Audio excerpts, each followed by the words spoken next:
Memórias Póstumas de Brás Cubas, capítulo 7. O delírio. Que me conste, ainda ninguém relatou o seu próprio delírio.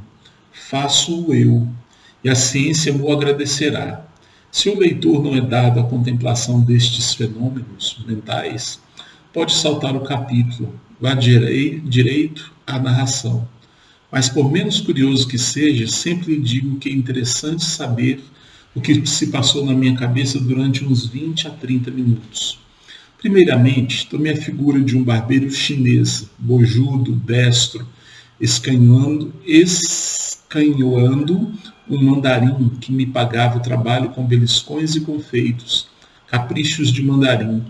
Logo depois, senti-me transformado na Suma Teológica de São Tomás, impressa num volume em caneta em marroquim, com fechos de prata e estampas, ideia esta que me deu ao corpo a mais completa imobilidade, e ainda agora me lembra que, sendo as minhas mãos os fechos do livro, e cruzando-as eu sobre o ventre, alguém as descruzava, Virgília de certo, porque a atitude lhe dava a imagem de um defunto. Ultimamente, restituído à forma humana, vi chegar um hipopótamo que me arrebatou. Deixei-me ir, calado, não sei se por medo ou confiança, mas dentro em pouco a carreira de tal modo se tornou vertiginosa, que me atrevi a interrogá-lo e com alguma arte lhe disse que a viagem me parecia sem destino. Engana-se, replicou o animal, nós vamos à origem dos séculos. Insinuei que deveria ser muitíssimo longe, mas o hipopótamo não me entendeu ou não me ouviu, se é que não fingiu uma dessas coisas. E perguntando-lhe, visto que ele falava, se era descendente do cavalo de Aquiles ou da asna de Balaão, retorquiu-me com um gesto peculiar a estes dois quadrúpedes. Abanou as orelhas. Pela minha parte, fechei os olhos e deixei-me ir à aventura. Já agora não se me dá de confessar que senti umas tais ou quais cócegas de curiosidade, por saber onde ficava a origem dos séculos, se era tão misteriosa como a origem do Nilo, e sobretudo se valia alguma coisa mais ou menos do que a consumação dos mesmos séculos. Reflexões do cérebro enfermo. Como ia de olhos fechados, não vi o caminho. Lembra-me só que a sensação de frio aumentava com a jornada, e que chegou uma ocasião em que me pareceu entrar na região dos gelos eternos. Com efeito, abri os olhos e vi que o meu animal galopava numa planície branca de neve, com uma ou outra montanha de neve, vegetação de neve e vários animais grandes e de neve. Tudo neve. Chegava a gelar-nos um sol de neve. Tentei falar, mas apenas pude grunhir esta pergunta ansiosa. Onde estamos? Já passamos o Éden. Bem, paremos na tenda de Abraão. Mas se nós caminhamos para trás, redarguiu motejando a minha cavalgadura. Fiquei vexado e aturdido. A jornada entrou a parecer enfadonha e extravagante, o frio incômodo, a condução violenta e o resultado impalpável. E depois, cogitações de enfermo, dado que chegássemos ao fim indicado, não era impossível que os séculos, irritados como lhes devassarem a origem, me esganassem entre as unhas que deviam ser tão seculares como eles. Enquanto assim pensava, íamos devorando o caminho e a planície voava debaixo dos nossos pés. Até que o animal estacou e pude olhar mais tranquilamente em torno de mim. Olhar somente, nada vi, além da imensa brancura da neve que desta vez invadira o próprio céu, até ali azul. Talvez a espaços me parecia uma ou outra planta enorme, grotesca, meneando ao vento as suas largas folhas. O silêncio daquela região era igual ao do sepulcro. Dissera-se que a vida das coisas ficara estúpida diante do homem. Caiu do ar? Destacou-se da terra? Não sei. Sei que um vulto imenso, uma figura de mulher me apareceu então, fitando-me uns olhos rutilantes como o sol. Tudo nessa figura tinha a vastidão das formas selváticas, e tudo escapava à compreensão do olhar humano, porque os contornos perdiam-se no ambiente, e o que parecia espesso era muita vez diáfano. Estupefato, não disse nada, não cheguei sequer a soltar um grito, mas ao cabo de algum tempo, que foi breve, perguntei quem era e como se chamava, curiosidade de delírio. Chama-me natureza ou Pandora, sou tua mãe e tua inimiga. Ao ouvir esta última palavra, recuei um pouco, tomado de susto. A figura soltou uma gargalhada que produziu em torno de nós o efeito de um tufão. As plantas torceram-se e um longo gemido quebrou a mudez das coisas externas. Não te assustes, disse ela, minha inimizade não mata, é sobretudo pela vida que se afirma. Vives, não quero outro flagelo. Vivo? Perguntei eu, enterrando as unhas nas mãos, como para certificar-me da existência. Sim, verme, tu vives. Não receis perder esse andrajo que é teu orgulho. Provarás ainda por algumas horas o pão da dor e o vinho da miséria. Vives, agora mesmo que ensandecestes, vives. E se a tua consciência reouver um instante de sagacidade, tu dirás que queres viver. Dizendo isto, a visão estendeu o braço, segurou-me pelos cabelos e levantou-me ao ar, como se fora uma pluma.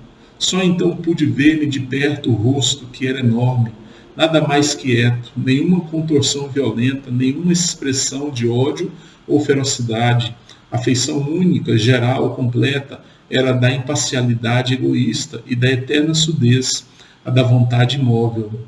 Raivas, se as tinha, ficavam encerradas no coração.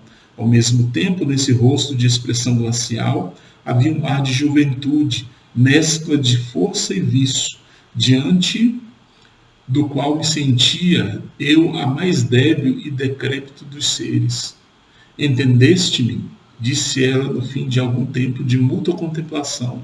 Não, respondi, nem quero entender-te. Tu és absurda, tu és uma fábula. Eu estou sonhando, de certo. Ou se é verdade que enlouqueci, tu não passas de uma concepção de alienado, isto é, uma coisa vã, que a razão ausente não pode reger nem palpar. Natureza, tu, a natureza que eu conheço é só mãe e não inimiga, não faz da vida um flagelo, nem como tu, traz esse rosto indiferente, como um sepulcro. E por que Pandora? Porque leva a minha bolsa os bens e os males, e o maior de todos, a esperança, a consolação dos homens. Tremes? Sim, o teu olhar fascina-me. Creio, eu não sou somente a vida, sou também a morte, e tu estás prestes a devolver-me o que te emprestei. Grande lascivo, espera-te a voluptuosidade do nada. Quando esta palavra ecoou como um trovão naquele imenso vale, afigurou-se-me que era o último som que chegava a meus ouvidos. Pareceu-me sentir a decomposição súbita de mim mesmo. Então encarei-a com olhos súplices e pedi mais alguns anos. Pobre minuto, exclamou, para que queres tu mais alguns instantes de vida? Para devorar e seres devorado depois? Não estás farto do espetáculo e da luta? Conheces de sobejo tudo que eu te deparei menos torpe ou menos aflitivo. O alvor do dia, a melancolia da tarde, a aquietação da noite, os aspectos da terra, o sono, enfim, o maior benefício das minhas mãos. Que mais queres tu, sublime idiota? Viver somente, não te peço mais nada. Quem me pôs no coração este amor da vida, senão tu? E se eu amo a vida, por que te has de golpear a ti mesma, matando-me? Porque já não preciso de ti. Não importa o tempo, o minuto que passa, mas o minuto que vem. O minuto que vem é forte, jucundo, supõe trazer em si a eternidade, e traz a morte, e perece como o outro, mas o tempo subsiste. Egoísmo, dizes tu? Sim, egoísmo. Não tem outra lei. Egoísmo, conservação. A onça mata o novilho porque o raciocínio da onça é que ela deve viver, e se o novilho é termo, tanto melhor. Eis o estatuto universal, sobe e olha. Isto dizendo, arrebatou-me ao alto de uma montanha, Inclinei os olhos a uma das vertentes e contemplei durante um tempo largo, ao longe, através de um nevoeiro, uma coisa única. Imagina tu, leitor, uma redução dos séculos, um desfilar de todos eles, as raças todas, todas as paixões, o tumulto dos impérios, a guerra dos apetites e dos ódios, a destruição recíproca dos seres e das coisas. Tal era o espetáculo, acerbo e curioso espetáculo. A história do homem e da terra tinha assim uma intensidade que lhe não podiam dar nem a imaginação nem a ciência, porque a ciência é mais lenta e a imaginação mais vaga, enquanto que o que eu ali via era a condensação viva de todos os tempos. Para descrever, seria preciso fixar um relâmpago. Os séculos desfilavam num turbilhão, e não obstante, porque os olhos do delírio são outros, eu via tudo o que passava diante de mim, flagelos e delícias, desde essa coisa que se chama glória, até essa outra que se chama miséria, e vi o amor multiplicando a miséria, e vi a miséria agravando a debilidade. Aí vinham a cobiça que devora, a cólera que inflama, a inveja que baba, a enxada e a pena, úmidas de suor, e a ambição, a fome, a vaidade, a melancolia, a tristeza, a riqueza, o amor, e todas agitavam o homem, como um chocalho, até destruí-lo, como um farrapo. Eram as formas várias de um mal que ora mordia a víscera, ora mordia o pensamento, e passeava eternamente as suas vestes de alerquim, em derredor da espécie humana. A dor cedia alguma vez, mas cedia à indiferença, que era um sono sem sonhos, ou ao prazer, que era uma dor bastarda. Então o homem, flagelado e rebelde, corria diante da fatalidade das coisas, atrás de uma figura nebulosa e esquiva, feita de retalhos, um retalho de impalpável, outro de improvável, outro de invisível, cozidos todos a ponto precário, com a agulha da imaginação, e essa figura, nada menos que a quimera da felicidade, ou lhe fugia perpetuamente, ou deixava-se apanhar pela fralda, e o homem a cingia ao peito, e então ela ria como um escárnio e sumia-se como uma ilusão. Ao contemplar tanta calamidade, não pude reter um grito de angústia, que natureza ou Pandora escutou sem protestar nem rir. E não sei por que lei de transtorno cerebral fui eu que me pus a rir, de um riso descompassado e idiota. Tens razão, disse eu, a coisa é divertida e vale a pena, talvez monótona, mas vale a pena. Quando Jó amaldiçoava o dia em que fora concebido, é porque lhe davam ganas de ver cá de cima o espetáculo. Vamos lá, Pandora. Abre o ventre e digere-me. A coisa é divertida, mas digere-me. A resposta foi compelir-me fortemente a olhar para baixo e a ver os séculos que continuavam a passar, velozes e turbulentos, as gerações que se superpunham às gerações, umas tristes, como os hebreus do cativeiro, outras alegres, como os devassos de cômodo, e todas elas pontuais na sepultura. Quis fugir, mas uma força misteriosa me retinha os pés. Então disse comigo: bem, os séculos vão passando, chegará o meu, e passará também até o último, que me dará a decifração da eternidade. E fixei os olhos e continuei a ver as idades que vinham chegando e passando, já então tranquilo e resoluto, não sei até se alegre, talvez alegre. Cada século trazia a sua porção de sombra e de luz, de apatia e de combate, de verdade e de erro, e o seu cortejo de sistemas, de ideias novas, de novas ilusões. Em cada um deles rebentavam as verduras de uma primavera e amareleciam depois para remoçar mais tarde, ao passo que a vida tinha assim uma regularidade de calendário. Fazia-se a história e a civilização, e o homem, nu e desarmado, armava-se e vestia-se, construía o tugúrio e o palácio, a rude aldeia e Tebas de 100 portas, criava a ciência que prescruta, e a arte que enleva, fazia-se orador, mecânico, filósofo, corria a face do globo, descia ao ventre da terra, subia a esfera das nuvens, colaborando assim na obra misteriosa com que entretinha a necessidade da vida e a melancolia do desamparo. Meu olhar, enfadado e distraído, viu enfim chegar o século presente e atrás dele os futuros.